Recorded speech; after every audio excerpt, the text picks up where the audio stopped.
suite, on l'a dit. Autre titre ce soir, le sacre de l'Union européenne. Elle n'est pas vraiment habituée aux honneurs. Le prix Nobel de la paix lui a été remis tout à l'heure. Une vingtaine de chefs d'État et de gouvernement avaient fait le déplacement. Guillaume Daret.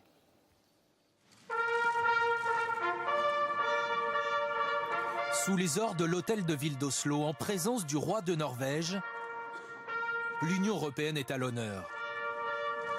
Temps fort de cette cérémonie lorsque François Hollande saisit la main d'Angela Merkel, symbole d'une Europe réconciliée après avoir été longtemps déchirée par les conflits. Madame Merkel et moi, nous tenons par la main, nous aussi, non pas pour nous rappeler le moment difficile qui était ceux de la guerre, mais nous tenons par la main pour être effectivement ceux qui peuvent entraîner l'Europe vers la croissance. The Nobel Peace Prize for 2012. Devant la vingtaine de chefs d'État et de gouvernement présents, les responsables des trois principales institutions européennes décrivent une union imparfaite mais indispensable afin d'éviter le retour des vieux démons du passé. Tous trois vantent le chemin parcouru. Ich bin ein Europäer. Je suis fier d'être européen. I'm proud to be European. L'Europe récompensée alors qu'elle traverse la pire crise de son histoire, accusée par beaucoup de citoyens d'être responsable d'une austérité sans précédent. Oui, cette distinction ressemble effectivement à un contre-pied.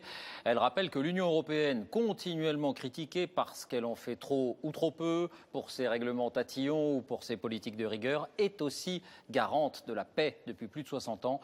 On oublie également qu'avec ses 27 pays et ses 500 millions d'habitants, elle est la première puissance économique mondiale. Comment l'aperçoit-on? Nous avons demandé à des étudiants, à des personnes âgées, bref, à monsieur et madame tout le monde, ce qu'évoquait l'Union à leurs yeux par un mot ou par une image. Valérie Astruc, Tristan Lebras. Ils sont lycéens en section européenne, étudiants ou encore retraités. L'Europe, pour eux, ce sont d'abord des valeurs. Je sais pas, la solidarité, ça m'évoque la paix. Unité entre les pays membres, quoi. Parce qu'il y en a toujours les plus forts qui aident les plus faibles, même si ce n'est pas toujours le cas. Construire la solidarité et la paix après la Seconde Guerre mondiale, ce sera l'objectif du traité de Rome en 1957. La chute du mur de Berlin sera le symbole de la liberté et l'unité retrouvée en Europe.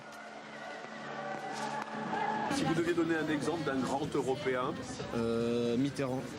Jacques Delors, c'était un Européen. Oh, Schuman. Ouais. Robert Schuman, le père de l'Europe. L'Europe ne se fera pas d'un coup. Il y a aussi les artisans de la réconciliation franco-allemande, le général de Gaulle avec le chancelier Adenauer, le général qui n'était pas toujours europhile. Bien entendu, on peut sauter sur sa chaise comme un cabri en disant l'Europe, l'Europe, l'Europe, mais ça n'aboutit à rien.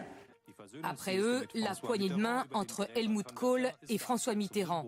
D'autres figures auront marqué, comme Jacques Delors et Valéry Giscard d'Estaing. L'Europe, un progrès, mais aussi une source d'inquiétude. Je pense surtout à l'euro quand on parle de l'Europe, et par rapport au franc et tout ça. Et donc j'ai pas une vision très optimiste de l'Europe non plus. L'euro, c'est un désastre. Pourquoi? Regardez la Grèce. On fait payer le peuple, on fait payer le peuple. La Grèce maintenant, le Portugal, l'Italie. 1er janvier 1999, c'est la naissance de l'euro. 11 États, puis 17, abandonneront leur monnaie nationale. Personne alors n'avait prévu que l'euro serait jugé par certains responsable de la plus grave crise financière sur le continent.